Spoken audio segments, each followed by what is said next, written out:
My name is Brandon Joseph Long. I was born and raised in Fort Wayne, Indiana. I went to Northside High School, just kind of grew up as a standard, average American life. I met Nicole freshman year in math class. We both had the same teacher. I was kind of the class clown, and I don't know, we just both kind of clung to each other.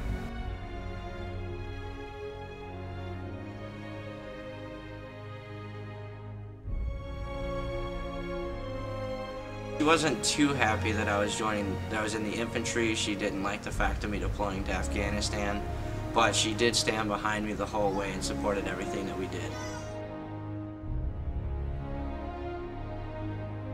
December 21st, 2010 was the day I was wounded. That morning that I woke up, I was linked back with my squad, which I hadn't seen in almost a month.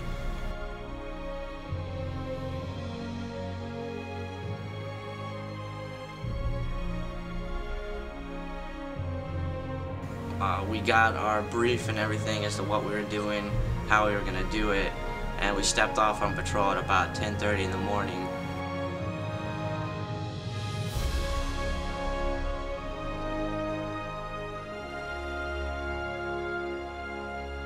I was given the order to go ahead and push on and try to find an IED or find some kind of proof so that we can call EOD out.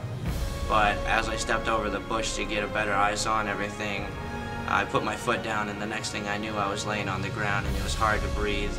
I called for my guys to come over to me, and next thing I knew, everybody was standing over top of me, and I was getting ready to get loaded on the helicopter. I stepped on a 45-pound IED, and due to the blast, I'm missing both of my legs above my knees. My right leg is only about 2 inches long. My left leg is about 8. I'm missing 13 feet of my intestines. I blew the tip of my left pinky off. I suffered a TBI, and I had massive internal bleeding.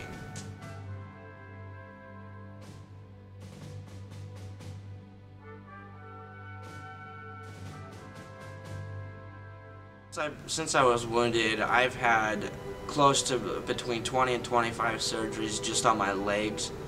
I've had about 6 or 7 surgeries done on my abdomen to repair my internal organs that were damaged due to the blast.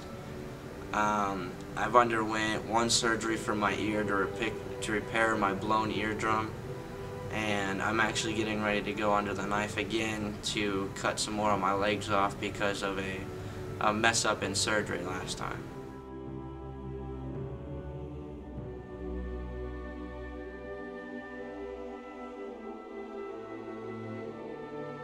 One thing with my truck, I have an arm in the back that picks my wheelchair up, and it extends about 5 or 6 feet out to the left of my truck.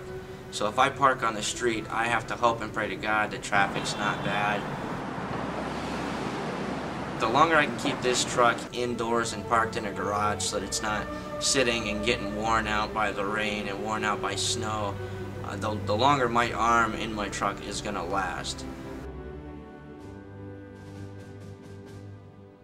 Some things that kind of get in my way at home is if I want to help my wife kind of cook food, or she cook food while I do the dishes, it's impossible with the way that we're living now, because our apartment honestly is not made for a handicapped person. Another thing I struggle with is I cannot do laundry in my apartment because I cannot fit in the area that the laundry machines are at. When I have to if I go to take a bath, right now with how we're living, I have to hop onto the edge of the bathtub and then hop into the bathtub. And I messed up my wrist due to the blast as well. And getting in and out of the bathtub and into my wheelchair does take a toll on my wrist after a few times, causing pain, and I've actually slipped and fallen back into the tub, and I hit my back on the edge of the bathtub because my wrist gave way. And if I didn't have to hop, I wouldn't have that issue.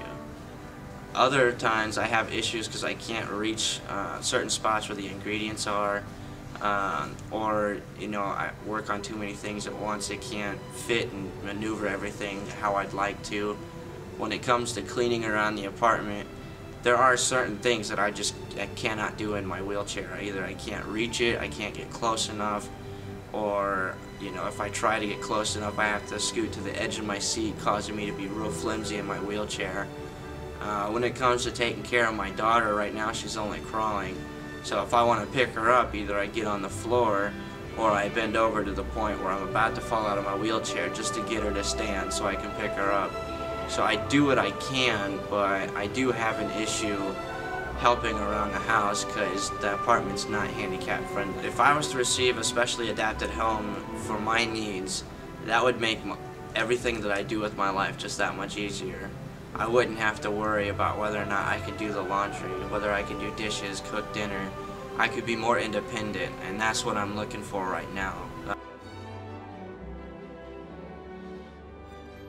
And my goal, especially with this house, is to be able to do everything that needs to be done around the house so my wife can just sit on the couch and relax for a day. She doesn't absolutely have to do something.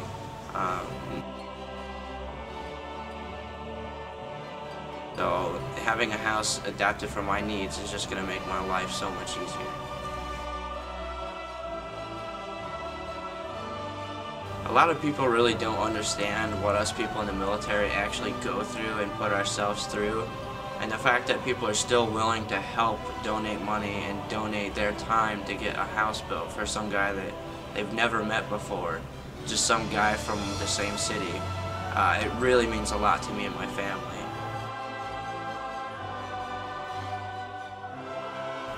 It's hard to explain, but it means so much to me, my wife, and my daughter, even though she doesn't know it now. When the time comes and she gets a little older, she's going to greatly appreciate everything that everyone's doing for us.